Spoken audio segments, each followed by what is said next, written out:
Assalamualaikum warahmatullahi wabarakatuh.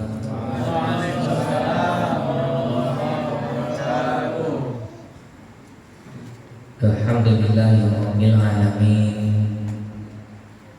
Alhamdulillahilladzi anzalal Qur'an hudan linnas wa bayyinatin minal huda wal furqan. Asyhadu an la ilaha illallah wahdahu la syarika lah wa asyhadu anna Muhammadan abduhu wa rasuluh. Allahumma shalli wa sallim wa barik ala sayyidina Muhammad wa ala alihi wa sahbihi ajma'in. Alhamdulillah, yang kami hormati dan kami muliakan Ketua Pengurus Masjid Al-Jihad beserta seluruh jamaahnya yang kami hormati dan kami muliakan, pimpinan dari PT SDK WIL, Bapak Ibu hadirin wa hadirat rahimani wa rahimakumullah. Alhamdulillah, bahagia, senang, bersyukur bisa hadir kembali di Masjid Al-Jihad ini. Kalau tidak salah, Ustaz Nurwalis nuzulul Quran juga ya.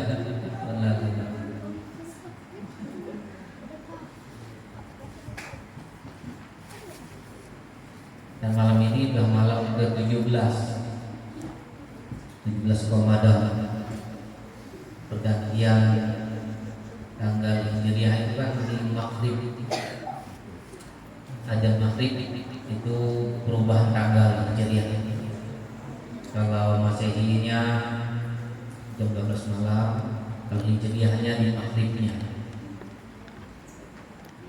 Dan kita telah melewati berarti 16 hari Ramadan. Ada ungkapan yang sering muncul di sesama kita. Ada yang kaget, udah 16 ya, nggak terasa udah 16. Ada ungkapan seperti itu biasanya. Ada rasa anda percaya, begitu cepatnya waktu dilewati 16 hari puasa. Padahal harus panen sawi, harus ngecek ke lapangan dengan cuaca yang berubah-ubah. Tapi kenapa ungkapan tidak terasa 16 hari, tidak terasa udah sekian hari? Ungkapan itu lahir dari rasa keimanan yang kita miliki. Iman yang menjadikan perintah-perintah Allah itu tidak berubah. Iman yang menjadikan apapun yang dikatakan Allah dan Rasulnya itu terasa ringan. Maka 16 hari kayaknya udah baru beberapa hari aja kita lewati. Sebaliknya Bapak Ibu sekalian, kalau Ramadan ini tidak kita siapkan dengan keimanan yang baik, maka Ramadan ini jadi beban. Yang muncul ungkapan dari kita, kalau iman kita tidak disiapkan sedemikian rupa, beban.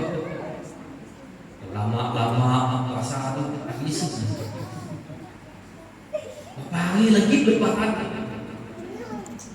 Mana baju belum disiapkan, ibu-ibu sibuk kue belum lengkap, makin hari makin dekat, jadi beban semua. Belum lagi harus mudik. Nah, asli mudik kalau bahasa sini Pak Anik, melawan sungai, melawan arus sungai. Kalau daerah mudik itu pulang dulu kalau bahasa aslinya.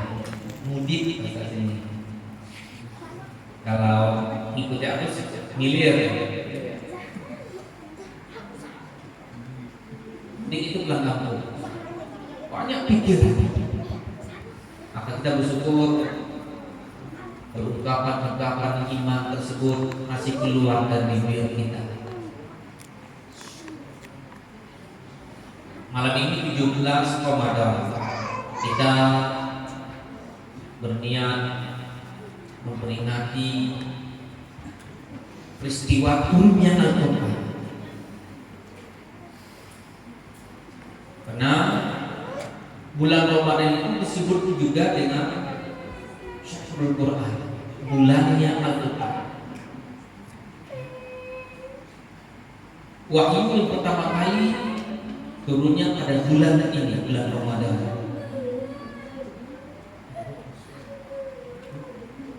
Bapak Ibu sekalian, Al-Quran itu kan seperti kata Pak Ustaz Nurhalis tadi, dia itu adalah huda, petunjuk. Kalau kita beli HP atau beli elektronik lainnya, biasa dalam kotaknya itu ada buku petunjuk bagaimana menghidupkannya, di mana tombol on off-nya, di mana isi kartunya, dan seterusnya. Operasi dari sebuah media kita beli itu ada buku petunjuknya. Allah menciptakan kita juga disertai dengan buku petunjuknya, itu kitab suci Al-Quran. Zalikal kitabul la raiba fihi hudan lil muttaqin. Itu Al-Quran tidak ada keraguan di dalamnya, petunjuk bagi orang-orang yang bertakwa. Puasa, kalau menurut petunjuk ayat yang dibacakan tadi, kalau itu sudah 185, oleh kita tadi di 83 pun 183 sering diulang-ulang misalnya bulan Ramadan. Perintah puasa itu ditujukan kepada orang beriman. Orang beriman yang mampu merespon perintah puasa. Kalau diri kita tidak bekal dengan iman yang baik, maka kali lagi saya katakan puasa itu akan terasa beban, terasa menyiksa. Padahal proses puasa itu adalah Allah itu ingin untuk kita yang melaksanakannya. Kalau menurut Rasulullah, orang yang berpuasa itu adalah orang yang cerdas. Orang berpuasa itu adalah orang yang tidak bodoh menurut redaksi hadis Rasulullah. Al-Qaisu man dana nafsahu wa amila lima ba'dal maut. Wal ajizu man ajba'a nafsahu hawaha wa tamanna Allah. Kata Rasul, orang cerdas itu adalah orang yang pemikiran dan amalnya dia lakukan untuk hari-hari setelah kematian. Orang cerdas itu adalah, kalau orang yang itu sekolah, kalkulator, buat sekian kilo, sekian kuintal sawit kalikan harga sekian. Bukan itu konsep diajarkan Rasulullah. Orang cerdas itu adalah orang yang pemikiran dan amalnya dan perbuatannya adalah untuk hari-hari setelah kematian, ba'dal maut. Singkatnya, orang cerdas itu adalah orang yang banyak mengingat kematian. Sebaliknya, wal azizu, orang-orang yang bodoh kata Rasul, man atba'a nafsahu hawaha, itu orang yang mengikuti hawa nafsunya. Amannya Allah, dan dia banyak berangan-angan kepada Allah. Puasa Itu kan dalam rangka mengatur nafsu kita agar tidak dominan pada diri kita. Yang halal ditahan sementara, makan minum halal disuruh tahan sementara, hubungan suami istri halal ditahan sementara, sementara aja.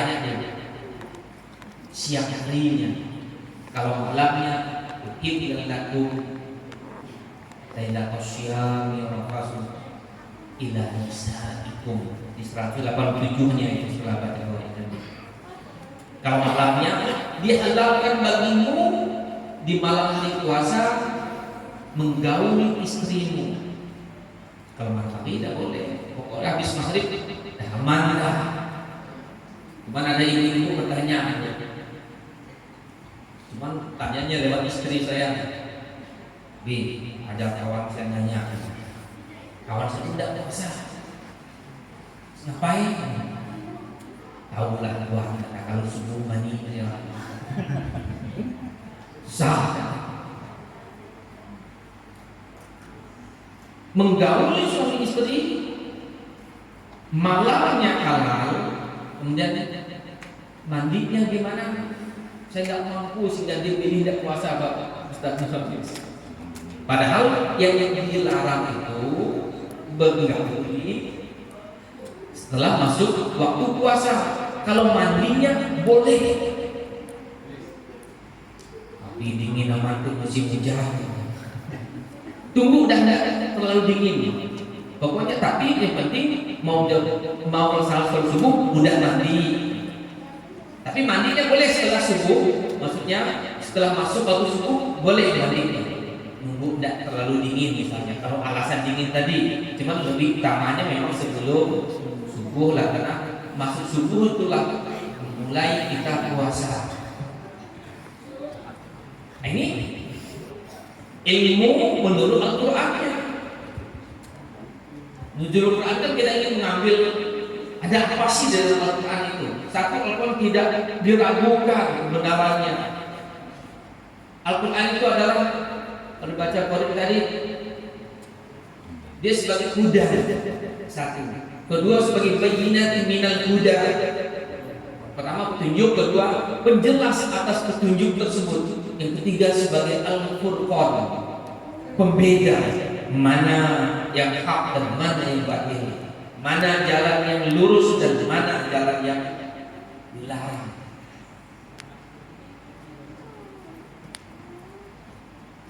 Jadi menurut Al-Quran, ya ayyuhalladzina amanu, wahai orang beriman, baru kutiba alaikumusiyam, baru kamu disuruh berpuasa.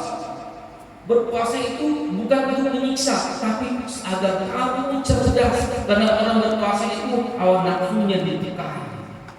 Yang halal saja dia mampu menahan, insya Allah yang haram dia akan tidak mampu menyentuh. Kalau orang berpuasa dengan baik sesuai dengan petunjuk Al-Quran, amanlah perusahaan PT kita, karena diisi oleh orang-orang yang jujur. Dia tidak berani mengambil haknya. Dia tidak berani mengurangi timbangan. Dia tidak berani melaporkan secara fiktif atas pekerjaan yang dia lakukan. Ini orang puasa. Tapi ada orang yang tidak jujur tapi mengaku puasa. Itulah dikatakan Rasul, puasanya sah tapi nilai puasanya dia tidak dapat. Ini tingkatan puasa. Kalau puasa sudah nahan lapar itu puasa orang awam. Tingkatan lebih tinggi dari itu adalah bukan hanya menahan makan dan minum atau hubungan suami istri, tapi lebih dari itu dia menjaga lisannya, dia menjaga perbuatannya, dia menjaga pendengarannya, dia menjaga kejujurannya terhadap suami istri, jujur. Dia tidak akan menyampaikan informasi tidak sesuai dengan istrinya, dengan suaminya. dibagaikan pakaian, kata ayat Al-Quran di surat, di ayat kita masih sekitar ayat itu 108. Hunna libasul lakum antum libasul lakum. Istrimu itu adalah pakaian bagimu dan kamu adalah pakaian bagi mereka. Ini konsep Al-Quran. Maka suami istri itu tidak boleh menyampaikan aib pasangannya keluar, tidak boleh menceritakan kejelekan pasangannya di media sosial. Kadang suami dapat sedikit rezekinya, masuk bikin status, rezeki emasku, abang aku cuma segini. Terus pakaian itu kunna libasul lakum antum libasul lahum. Istrimu itu pakaianmu dan kamu pakaian mereka. Pakaian itu kan fungsinya ada dua. Satu sebagai penutup, yang kedua untuk memperindah. Tapi kalau pakaian itu supaya indah, ada pakai batik, ada pakai baju koko, itu memperindah.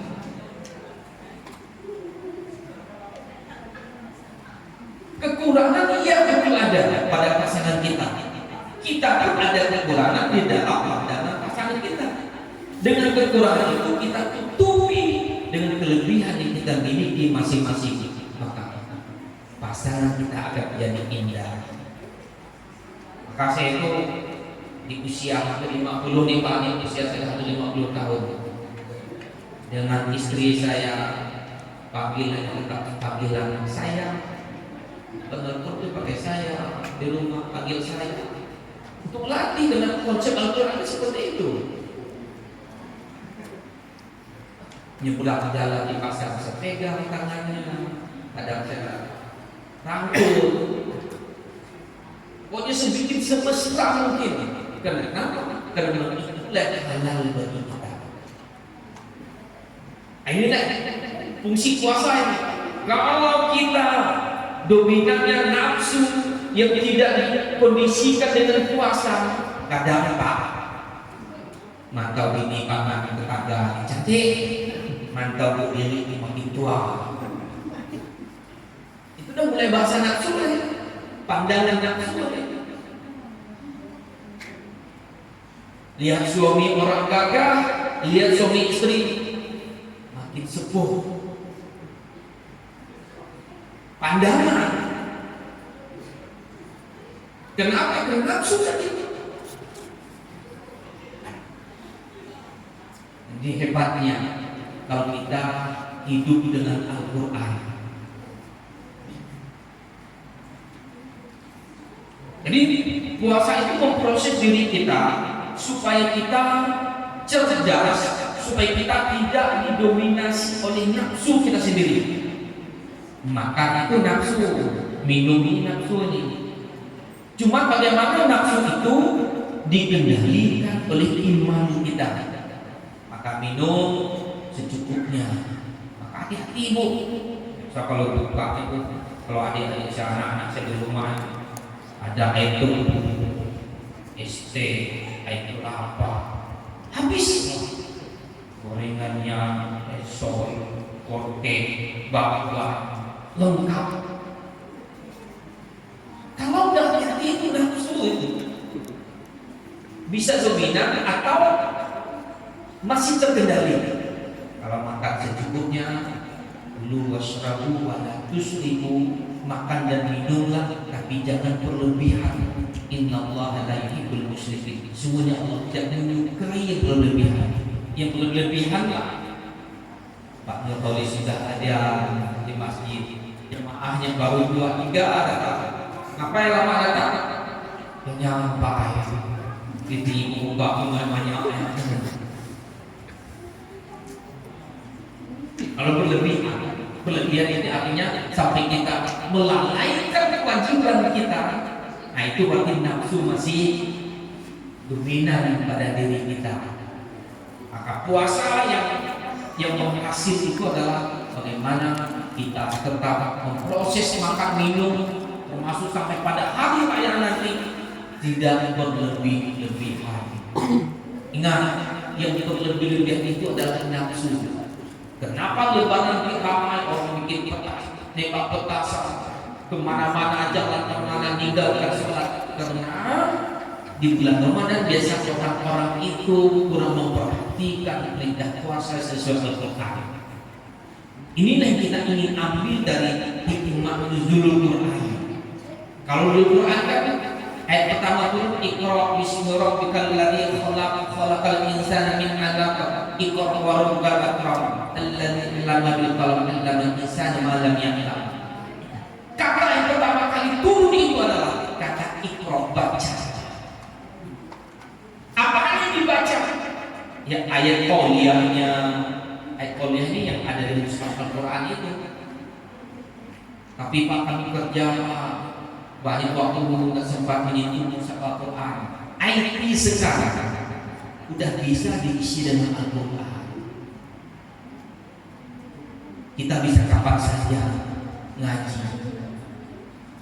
Ambilnya dari pohon sawit, ambil waktu buka bisa, buka HP Al-Quran kita. Kalau aman yang bicara apa yang dibaca? Ayat kauniyahnya. Ayat kauniyahnya sudah kita baca dari Al-Fatihah sampai An-Nas 114 surah. Dibaca juga kata Allah itu ayat kauniyah. Apa ayat kauniyah? Apa yang ada pada diri kita dan apapun yang ada terjadi di sekitar kita, itu ayat kauniyah. Kalau kita berjalan ada tabrakan, ada ekonomi di situ. Kenapa orang nabrak? Mungkin remnya yang belum, mungkin remnya yang tidak kuat. Orang bisa nabrak karena remnya tidak kuat. Orang bisa nabrak istri yang orang lain yang tidak halal karena rem imannya tidak kuat. Orang tidak jujur karena rem imannya belum kuat. Itu ekonomi. Maka orang kalau sudah diproses dengan puasa dengan baik, di balik usia ujung ayatnya adalah la'allakum tattaqun, agar menjadi orang bertakwa. Orang puasa itu ujung-ujungnya jadi orang bertakwa. Orang bertakwa itu hidupnya sudah ringan, Pak. Hidupnya penuh dengan senyum, tidak beban lagi. Dia yakin hanya pada satu Allah, tauhidnya lurus. Apapun kondisinya, Tuhannya tidak berubah. Itu adalah orang bertakwa. Innal ladzina qalu rabbuna Allah, sesungguhnya orang mengatakan, qalu mengatakan rabbuna Allah, Tuhan kami adalah Allah. Sumastaqamu, kemudian dia istiqomah dengan ucapan tersebut, dengan janjinya di hadapan Allah bahwa saya bertuhan hanya satu kepada Allah, Ahad. Dan dia istiqomah, tidak lagi dua, tidak tiga.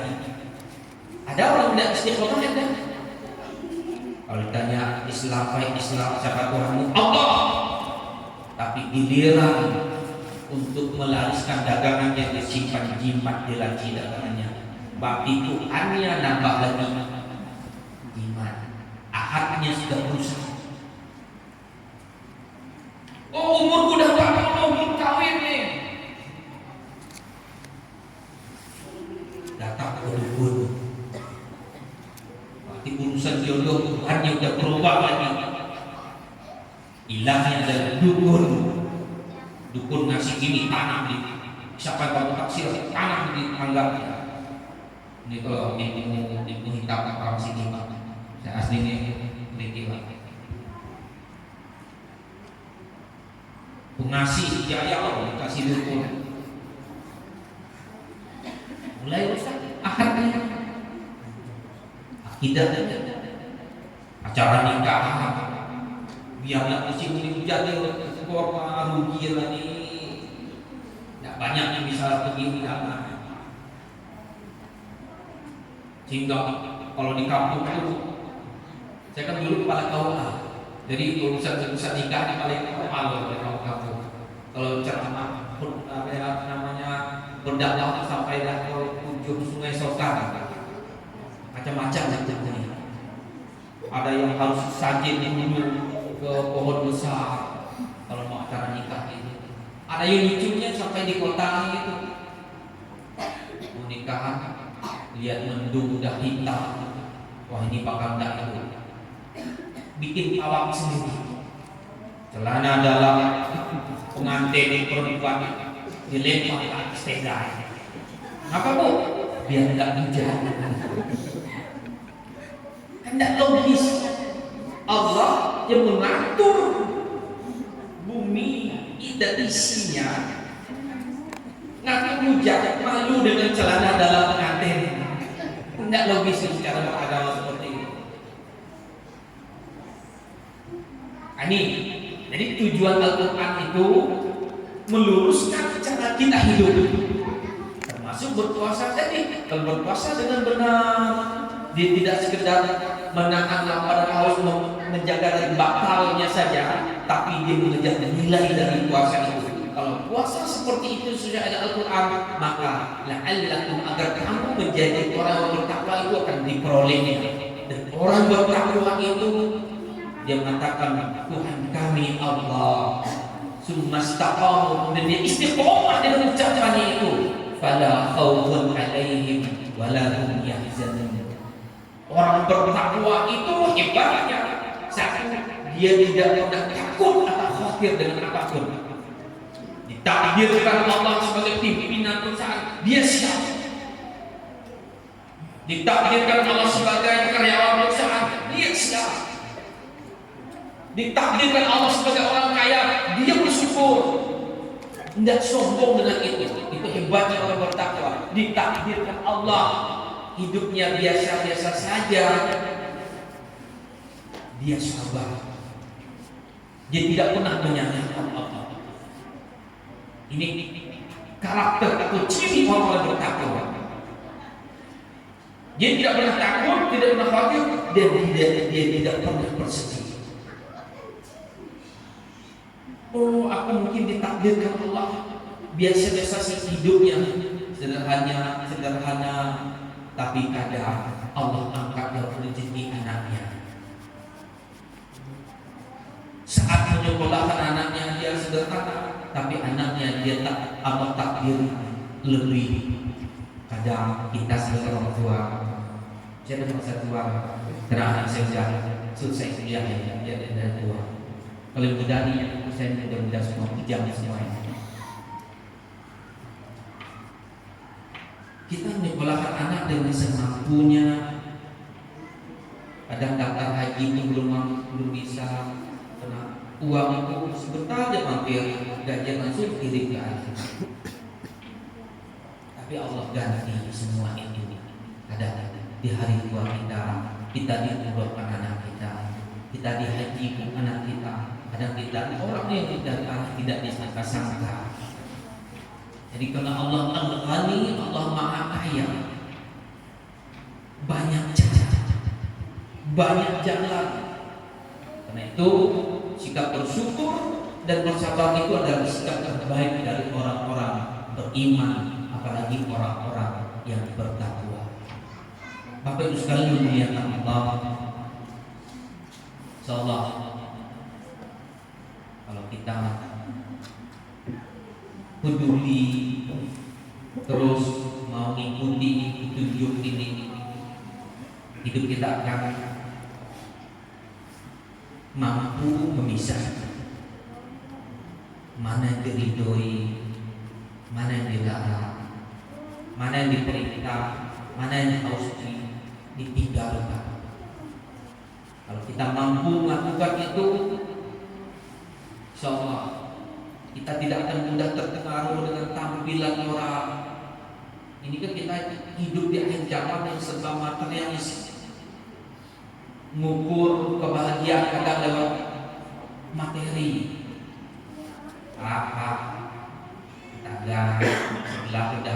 kita bersama. Kita lihat belum tahu keluarga TV ngikutnya terus pakai pukul-pukul. Nah, tidak akan muncul ungkapan seperti itu. Ya, HP makin canggih, atau gol punya kita punya susah sekali. Kalau tidak dengan keimanan takwa, kita mudah tergoda.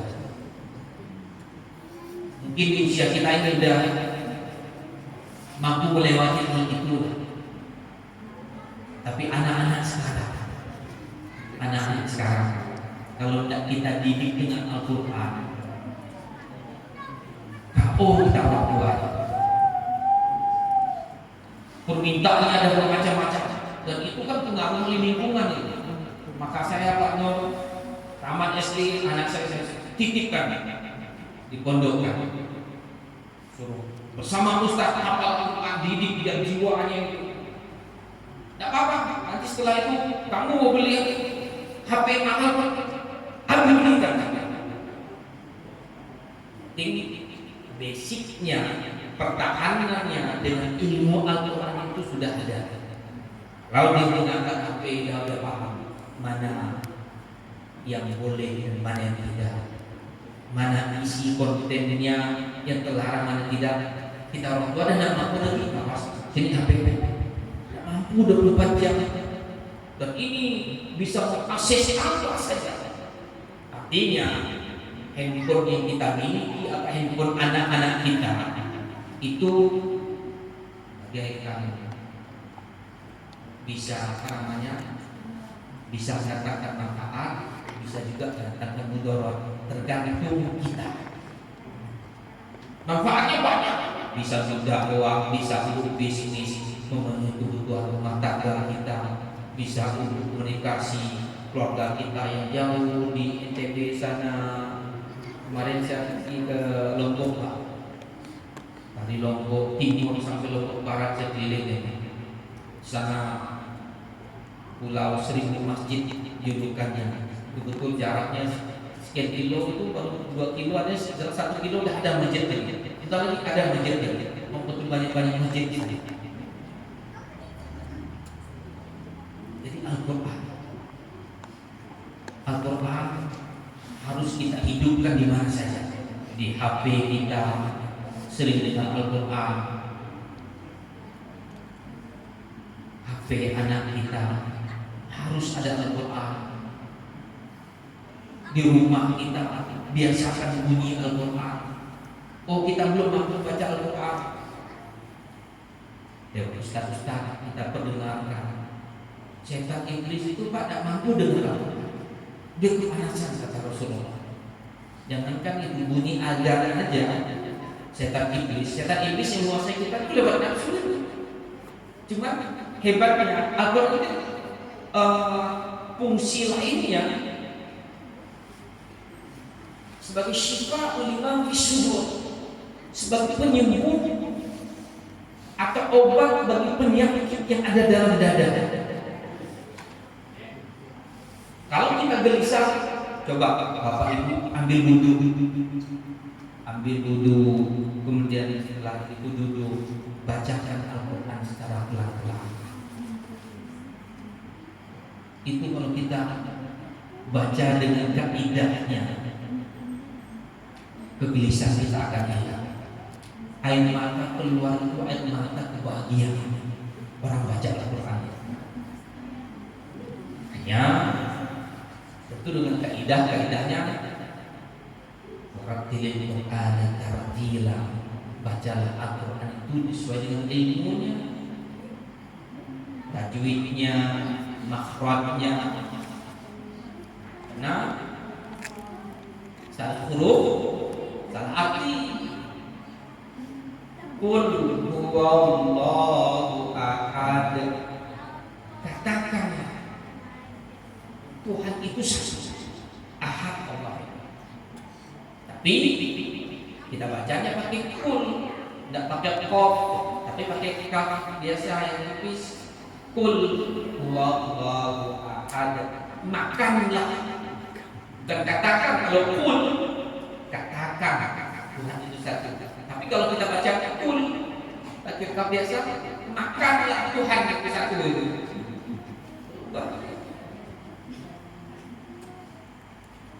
Adzan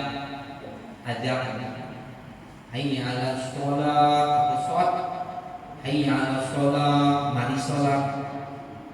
Ini kita baca hayya 'alas salah, isin, mari kita nanggung mansai, berarti ranjang, kita nanggung ke ranjang, berubah.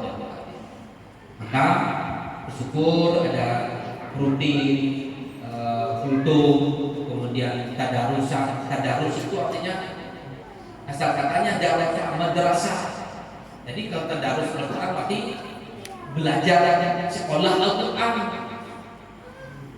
Ada Ustaz Nurhalis, ada Ustaz Muhammad Hanif. Nanti negur yang baca yang keliru. Oh, ini wakafnya di sini yang pas. Sehingga artinya tidak menyalahi dalam Al-Quran. Nah, itu pentingnya tadarus. Bismillahirrahmanirrahim. Salah. Kata Pak Nur. Bismillah. Tak boleh bismillah. Karena sebelum lafaz Allah, kalau berbaris bawah itu baca tipis. Bismillah. Kalau berbaris dhamma atau fathah baris atas sebelum lafaz Allah itu baru ditebalkan. Assalamualaikum warahmatullah ditebalkan karena dhamma sebelum lafaz Allah.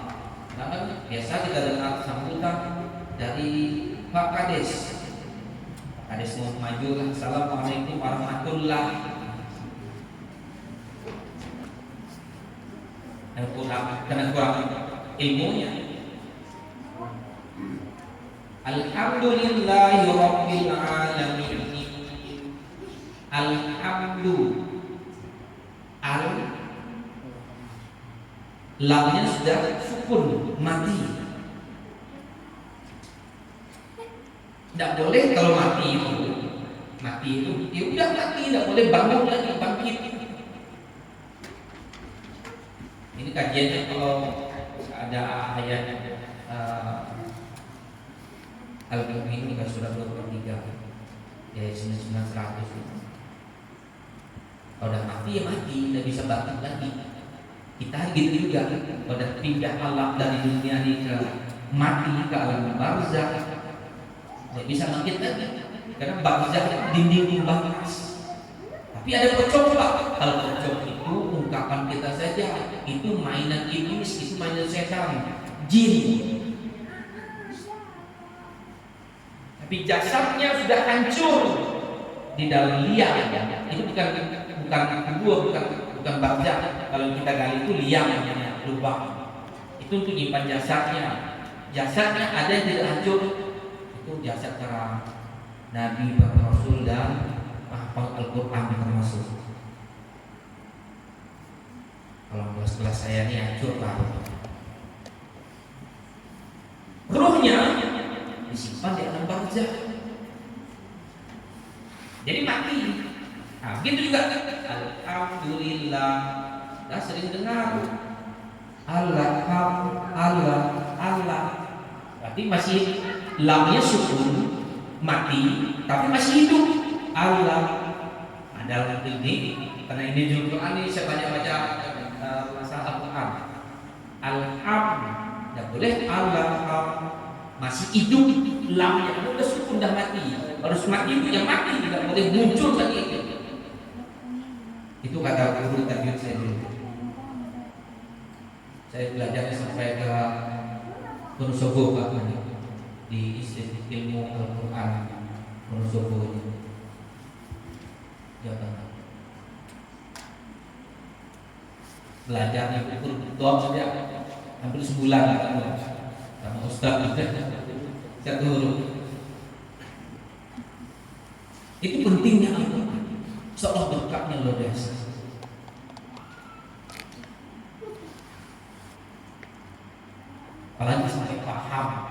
dengan maknanya. Dengan imam baca surat At-Tin tadi, oh paham. Laqad khalaqnal insana fi ahsani taqwim. Sungguhnya kata Allah, Ku ciptakan manusia itu dengan sangat sempurna. Summa radadna asfala safilin. Kemudian aku tempatkan pada yang serendah-rendahnya ke neraka. Kenapa tempat serendahnya? Karena kita dikuasai oleh nafsu tadi. Kita sering berbohong, kita sering tak jujur. Nah, boleh 200 bulan putih. Hal yang becek ini ada 300.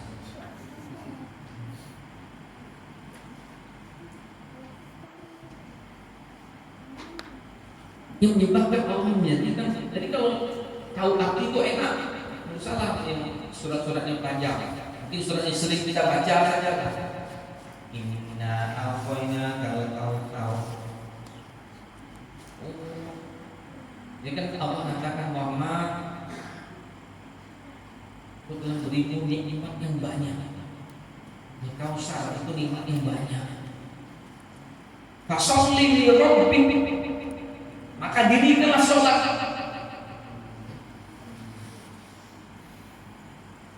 Wanhar, dan berkorbanlah. Ini habis Ramadan ini kan Syawal, Dzulqa'dah, Dzulhijjah, kita ada kurban. Kita udah nikmat banyak, tapi mana yang cukup baik itu HP malah ganti, tapi kurban tidak mampu. Apa kalau kita paham kurban? Nikmat dan begitu banyak diberikan, maka berkorbanlah, hanya berbagi saja. Baca Alif Lam Mim, dari kita pula, tapi dari tapi kalau dia itu lebih menunjukkan kalau malah yang aku yufikun. Sisihkanlah sebagian hartamu, infakkan. Yang demi syaratnya zakatkan. Ini zakat fitrah dan zakat mal. Biasa di bulan Ramadan ini kan ramai. Kalau zakat fitrah itu zakat atas jiwa, arti selama ada jiwa, ada orangnya dikenakan zakat. Batasnya sampai khotib turun, khotib hari raya Idul Fitri turun. Kalau khotib masih khutbah, keluar bayi kita, maka itu udah kena zakat fitrah. Karena jiwanya udah ada sebelum khatib turun.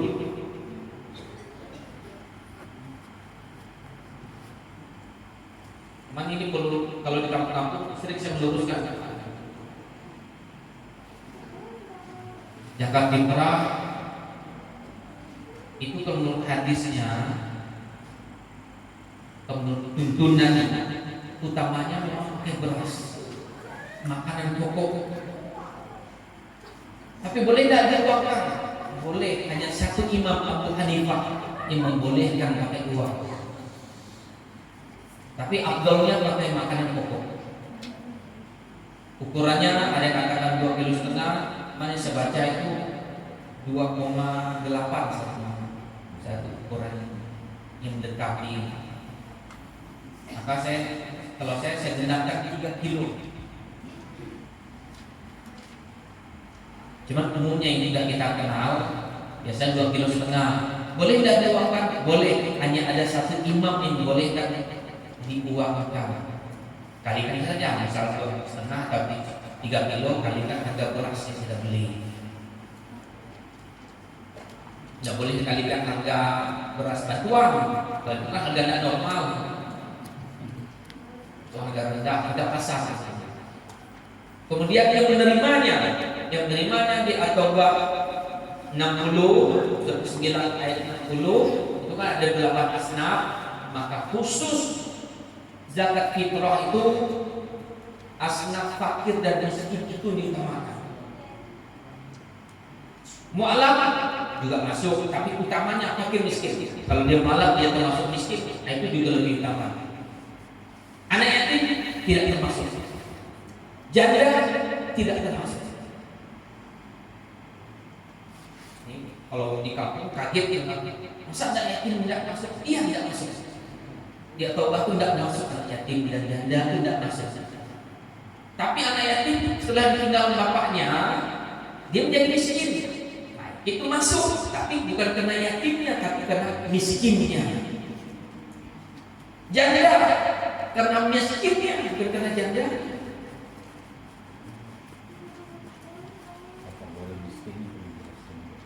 Miskin itu, asal miskin itu dia mampu bekerja, tapi penghasilan takdir Allah pas-pasan. Ya cukup untuk makan sehari, pokoknya tidak bisa lebih lah. Paling maksimal lah, 3 hari dah habis lagi. Nanti miskin. Fakir, udah dia tidak mampu, dia juga tidak mampu berusaha, kena sakit atau kena faktor apa, itu fakir. Kalau miskin masih mampu berusaha, tapi hasilnya pas-pasan terus. Kalau fakir, udah dia tidak mampu berusaha pun dia tidak mampu juga. Sakit atau faktor cacat atau apa. Ini ada cerita. Ini saya dapat ceritanya dari almarhum ayah saya juga. Kalau bapak istri keliling juga dulu, zaman dulu. Beliau pernah beliau ceramah itu cerita ini. Ada sepasang suami istri. Sepasang suami istri udah nikah sekian tahun, tidak punya anak. Tidak punya anak. Cuma tidak tahu ini zaman berapa, zaman Nabi atau zaman sahabat. Ceritanya saya belum dapat kesohihannya. Cuma hikmah dan ceritanya bagus. Sekian tahun tidak punya anak. Kemudian si suami berucap, kalau Allah memberi rezeki kita anak, dia itu langsung bernazar. Aku bernazar, aku berjanji sanggup mengenai anak kita. Terpecah dari mulut suaminya karena dah rindu punya anak. Aman tebang, saya jawab. Rupanya doa itu didengar oleh Allah. Sekian bulan istrinya hamil, kemudian melahirkan. Setelah melahirkan, istrinya menanya, Pak, abang ada berjanji dengan menyebut nama Allah. Kalau kita diberi anak, Tuhan sangat mencintai anak kita. Makanya, oh deh mas, makanya nasihat ini harus hati-hati. Kalau Tuhan mau korban, aku kalau dapat sawit harga 5.000 kilo, aku korban lebar haji nanti. Itu nazar itu. Kalau bahasa seperti itu. Kalau Tuhan korbannya korban nazar, itu tidak boleh makan sedikit pun dagingnya. Kalau korban kena janji, kalau aku dapat gaji sekian, nanti aku korban. Itu nazar ya.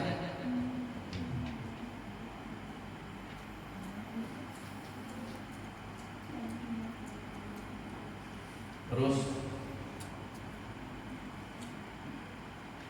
beraklah anaknya. Kata istri, makanlah Pak. Dekat coba, baru nengak. Kok cium baunya, muntah. Lain hari besoknya lagi coba lagi, enggak. Kalau cium bau baru pegang, muntah. Akhirnya dicoba berkali-kali, memang tidak mampu suami.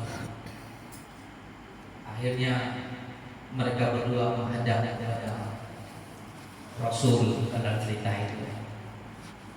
Kemudian kata Rasul,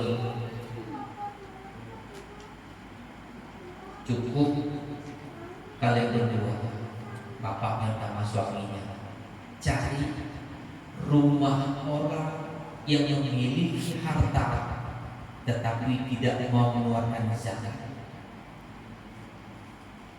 Temui rumah itu, kemudian pada saat hari hujan tak ada air hujan yang menetes dari atapnya itu, kemudian minumlah airnya. Cukup segitu? Iya, cukup segitu. Karena rumah orang memiliki harta kemudian tidak dizakati, rumahnya bagaikan kotoran. Air hujan yang awalnya suci menyentuh rumah orang tidak mau berzakat, airnya statusnya bagaikan kotoran. Maka kamu cukup minum air itu saja. Jadi hikmahnya Bu, kalau rumah kita tidak mengeluarkan zakat harta, zakat mal, kalau sudah cukup, tapi karena zakat mal itu penting, nisab dan haul. Nisab itu ukurannya, haul itu waktunya.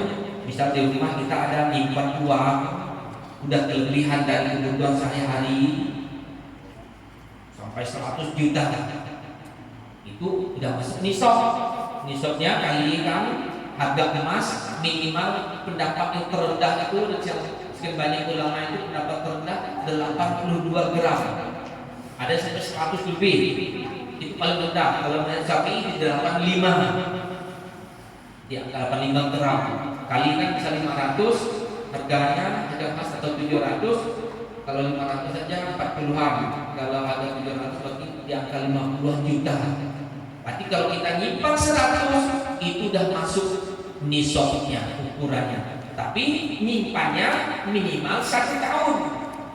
Haul waktunya minimal 1 tahun. Kalau 1 tahun lagi nyimpan 1 juta, berarti 1 juta itu sudah kena zakat mal. Kalau tidak dikeluarkan 2,5%, maka harta itu bagaikan kotoran. Kita hidup di rumah bagaikan kotoran. Maka mari hikmah nuzul Quran ini kita manfaatkan, mempelajari, mendalami Al-Quran dan hadis-hadis Rasulullah, bagaimana seharusnya kita hidup sehingga kita tenang dunia sampai akhirat. Kita tidak hanya mengejar dunia. Dunia ini sesaat.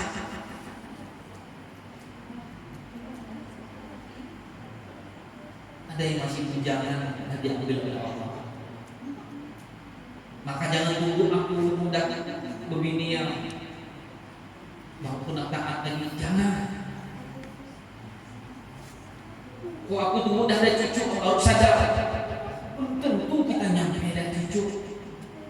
Maka yang ada kesempatan ini, itulah dimaksimalkan, dimanfaatkan waktu dan sebaiknya. Dengan apa? Dengan Al-Quran.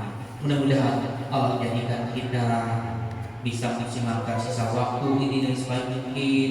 Mudah-mudahan Allah kuatkan iman kita. Mudah-mudahan Allah menjadikan Al-Quran benar-benar sebagai petunjuk dalam kita menjalani hidup ini. Mohon maaf atas segala kekurangan. Terima kasih masih mau undang untuk silaturahmi ke sini. Mudah-mudahan Allah berkahi ridhoi silaturahmi kita pada malam ini.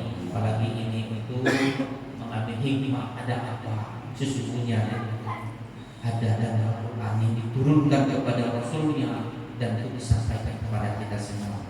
Mudah-mudahan akhir hayat kita husnul khatimah. Al-Fatihah.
وأرسل إلى وفيها